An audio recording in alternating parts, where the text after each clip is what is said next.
আসসালামু আলাইকুম ফ্রেন্ডস, কেমন আছেন সবাই? আশা করি সবাই ভালোই আছেন। ফ্রেন্ডস, এই গাড়িটা হচ্ছে mitsubishi pajero। তো এই গাড়িতে যে প্রবলেমটা, গাড়িতে আসলে এখনও কোনো প্রবলেম হয়নি, তবে যে কোনো মুহূর্তে এটার প্রবলেম হয়ে যেতে পারে, কারণ এটা টাইমিং যে বেল্ট আছে সেটা অনেক দিন ধরে চেঞ্জ করা হয়নি, গাড়ি কেনার পর থেকে চেঞ্জ হয়নি কখনো।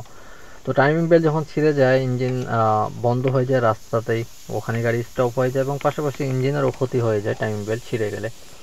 তো আজকে আমরা এটা টাইমিং বেল্ট চেঞ্জ করব এবং টাইমিং বেল্টের সঙ্গে আরও যে পুলিগুলো থাকে অ্যাডজাস্টার আইডেল পুলি, সেগুলো চেঞ্জ করব। তো এখানে আমরা নিয়ে আসছি মিৎসুবিশির জেনুইন পার্টস সব কিছু, টাইমিং বেল্ট এবং আইডেল অ্যাডজাস্টার পুলি। পাশাপাশি আমরা এখানে নিয়ে আসছি গিয়ার ফিল্টার, কারণ গিয়ার হলে এখন চেঞ্জ হবে, আর গাড়ি কেনার পর থেকে গিয়ার হলে চেঞ্জ হয়নি, অনেক হাজার কিলো চলছে। ওকে, তো এটা হচ্ছে আইডেল পুলি। তারপর আমরা এখানে এটা টাইমিং বেল মিৎসুবিশি কোম্পানির, আর এখানে আরও যে পার্টসগুলো আমরা নিয়ে আসি সেটা হচ্ছে টাইমিং বেল অ্যাডজাস্টার, টাইমিং বেলটাকে টাইট করার জন্য। ওকে, এটা যদি খারাপ হয়ে যায় সেক্ষেত্রে আপনার টাইমিং বেলটা ভালোভাবে টাইট হবে না, বেলটা সেটার সম্ভাবনা থাকবে এবং বেল থেকে সাউন্ড করবে। এটা হচ্ছে গিয়ার ফিল্টার মিৎসুবিশি কোম্পানির, তো এটা আমরা লাগাবো। ওকে, তো এখানে আমরা নিয়ে আসছি অরিজিনাল মিৎসুবিশি মোটরসের ATF automatic transmission SP. Okay, তো এটা আমরা গিয়ারটা ঢালবো। পাশাপাশি আমরা এখানে নিয়ে আসছি সিলিকন, এটা হচ্ছে মিৎসুবিশি কোম্পানিরই। এটা যখন আমরা গিয়ার ফিল্টারটা চেঞ্জ করব, চেম্বারটা খুলবো, তখন এটা আমরা সিলিকন দিয়ে আবার লাগাবো যেন লিক না করে। ওকে, তো পুরো ভিডিওটি দেখতে থাকুন। এই ভিডিওতে আপনাদেরকে দেখাবো টাইমিং বেল্টটা কীভাবে খুলবেন, কীভাবে ফিটিং করবেন এবং টাইমিং মার্কগুলো কোথায় কোথায় থাকে। তো পুরো ভিডিওটি দেখতে থাকুন, আর ভিডিও ভালো লাগলে অবশ্যই লাইক দিবেন। যে এখন চ্যানেলটি সাবস্ক্রাইব করেনি, চ্যানেলটি সাবস্ক্রাইব করে নেবেন এরকমভাবে।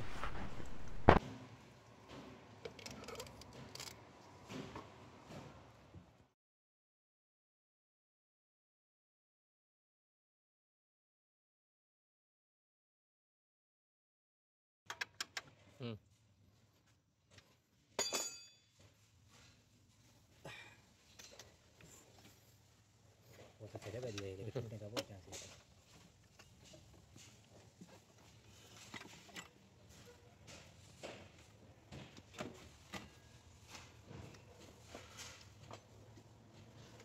ऐसा हम करते हैं।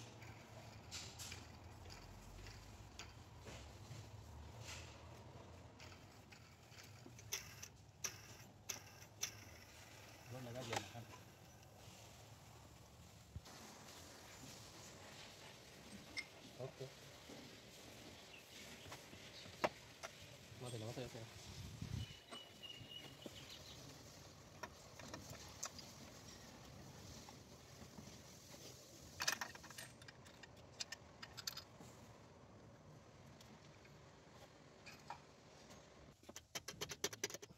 फिर घुस गया उसका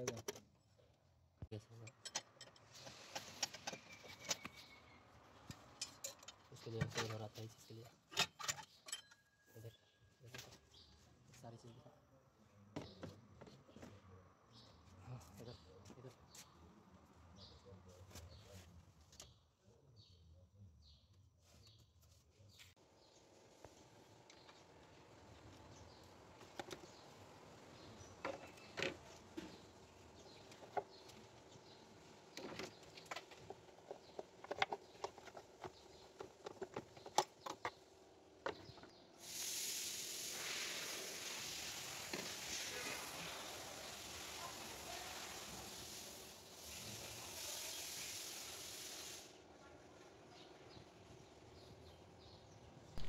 তো ফ্রেন্ডস, আমরা টাইমিং কভারগুলো সব কিছু খুললাম। খোলার পর এখানে দেখুন বেলের উপরে একটা দাগ পড়ে গেছে, তার মানে বেলটা খারাপ হয়ে গেছে। ওকে, তো একটা টাইমিং বেল সর্বোচ্চ 1,10,000 কিলো পর্যন্ত চলে, 1,00,000-এর ভিতরেই চেঞ্জ করে নেওয়া ভালো। ওকে, তো আমরা টাইমিং বেলটা খুলে আপনাদেরকে দেখাচ্ছি এটার ভিতরে কি অবস্থা। ভিতরে যে দাঁতগুলো আছে সেগুলো চেক করে আপনি দেখে নিতে পারবেন। দেখুন উপরে দাগ পড়ে গেছে, আর এভাবে করলে দেখুন যে ফাটা ফাটা হয়ে গেছে বেলটা। তো এটা যে কোনো মুহূর্তে ছিঁড়ে যেতে পারতো, ছিঁড়ে গেলে কিন্তু ইঞ্জিনের ক্ষতি হয়ে যেত। ওকে, দেখতে পাচ্ছেন, তো তার আগেই চেঞ্জ করে নেওয়া ভালো। তো বাকি যে পুলিগুলো সেগুলো আমরা চেঞ্জ করব। সব কিছু আমরা চেক করে নিচ্ছি যে কোথাও কোনোটা সাউন্ড করতেছে কিনা।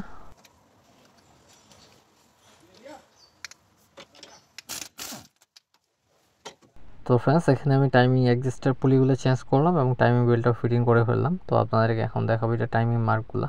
তো এই পাশের যে হেডটা, সামনের দিকে হেডটা, এটা টাইমিং মার্কটা এটার সঙ্গে, ওকে। আর এটা হচ্ছে এই সাইডের হেডের এখানে, আর নিচে এখানে একটা ফোঁটা দেওয়া আছে, ওকে। 3 জায়গায় এটা হচ্ছে টাইমিং মার্ক। তো এটার সঙ্গে এটা ম্যাচ করতে হবে, দেখতে পাচ্ছেন এটার সঙ্গে এটার বরাবর এখানে একটা ফোঁটা দেখতে পাচ্ছেন সামনে, এই যে এই জায়গার মধ্যে। তো এটার সামনাসামনি করতে হবে, তাহলে টাইমিং ওকে, কোনো স্টার্টে গাড়ি প্রবলেম করবে না, ওকে, গাড়ি মিসিংও করবে না। তো এইভাবে এটা ফিটিং করে নিতে হবে। আর একটা বিষয় দুঃখিত যে এখানে আমি টাইমিং বেল্ট ফিটিং করে ফেলছি, আপনাদেরকে দেখাইতে পারি নাই, কাজ করতেছিলাম। যাই হোক, টাইমিংটা খুবই গুরুত্বপূর্ণ, এটা বারবার চেক করে নেবেন। এভাবে লাগার পর আবার ঘোরাবেন কয়েক রাউন্ড, দেখবেন যে ঠিক জায়গা মতো আসতেছে কিনা। আর টাইমিং রং হয়ে গেলে কিন্তু গাড়ি মিসিং করে এবং লেট স্টার্ট হয়, এবং চেক ইঞ্জিন লাইটও জ্বলে থাকে টাইমিং রঙের কারণে। তো এখানে অ্যাডজাস্টার থেকে আমরা লকটা খুলে ফেললাম এবং বেল্টটা টাইট হয়ে গেল। বেল্টটা যদি লুজ থাকে সেক্ষেত্রে টাইমিংটা রং হয়ে যাওয়ার সম্ভাবনা থাকে, ঘুরে যায়, স্লিপ করে, ওকে। তো বেল্টটা যেন ভালো করে টাইট হয় সেটা লক্ষ্য রাখতে হবে। এখানে আমরা টাইট হবে কারণ এটা আমরা অ্যাডজাস্টারটা চেঞ্জ করে দিয়েছি, এটাতে আর কোনো প্রবলেম নেই। তো সব জায়গায় টাইমিং যে মার্কগুলো ঠিক আছে, আমরা টাইমিং ইঞ্জিনটাকে ঘুরিয়ে চেক করে নিলাম, সব কিছু ঠিক আছে, ওকে। তো আমরা এখানে যেগুলো চেঞ্জ করলাম, এই দুইটা পুলি চেঞ্জ করছি। আর এখন যে বাকি পার্টসগুলো সেগুলো আমরা ফিটিং করতেছি। তো পুরো ভিডিও দেখতে থাকুন। গাড়িটা আমরা স্টার্ট করব সব কিছু লাগানোর পর, ওকে।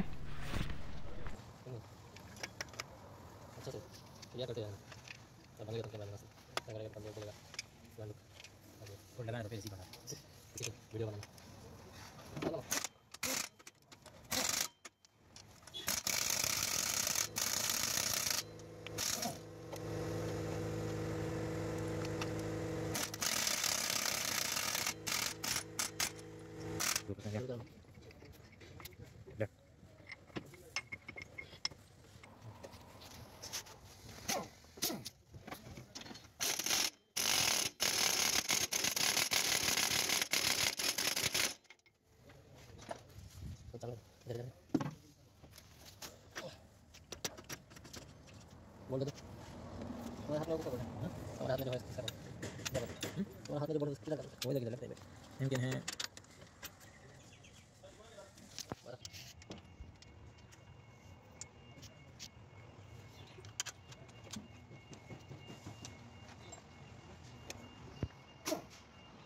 दबा दे मेरे को पता नहीं अभी ये वॉल्यूम मिलेगा तो वॉल्यूम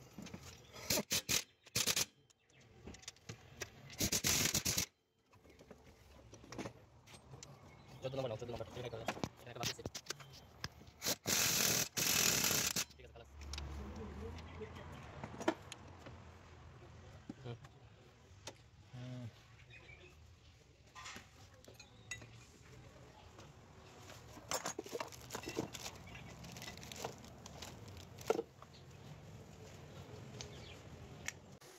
गया तो वॉल्यूम मिला तो चलो वाई का मतलब बन गया मतलब है जरा कमी थी नहीं दी तो क्या करेगा दादी।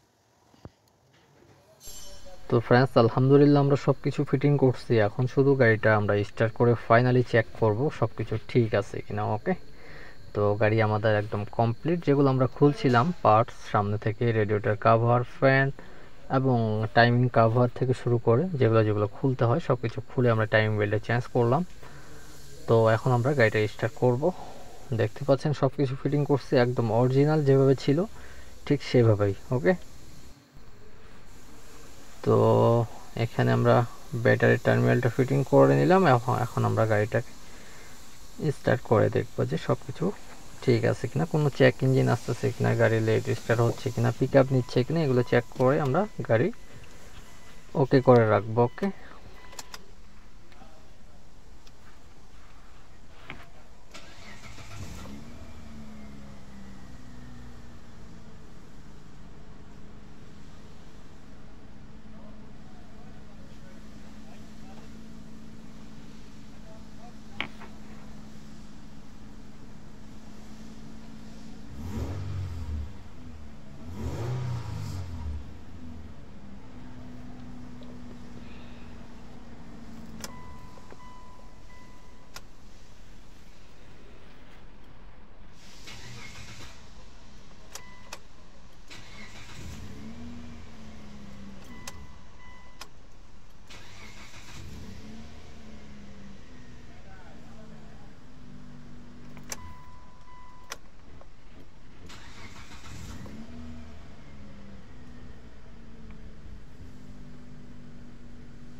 তো ফ্রেন্ডস, এখানে আমরা গাড়ির ইঞ্জিন স্টার্ট করে চেক করলাম।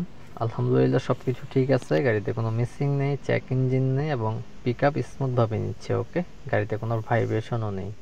তো আলহামদুলিল্লাহ সব কিছু ওকে। তো আপনাদেরকে আমি ইঞ্জিনের কাছে গিয়ে দেখাচ্ছি যে ইঞ্জিনে কোনো ভাইব্রেশন, কোনো মিসিং করতেছে কিনা। ওকে, তো দেখুন এখানে ইঞ্জিন স্টার্ট আছে, দেখতে পাচ্ছেন, কোনো রকম মিসিং ভাইব্রেশন নেই। তো আশা করি আপনারা বুঝতে পেরেছেন। ভিডিওটা কোথা থেকে দেখতেছেন কমেন্ট করে জানাবেন এবং অবশ্যই লাইক করবেন। আর এটা আমরা গিয়ার অয়েল এবং গিয়ার ফিল্টার চেঞ্জ করব, নেক্সট ভিডিওতে আপনাদেরকে দেখাবো। তো দেখা হবে নেক্সট ভিডিওতে। ততক্ষণ পর্যন্ত ভালো থাকবেন, সুস্থ থাকবেন। আল্লাহ হাফেজ।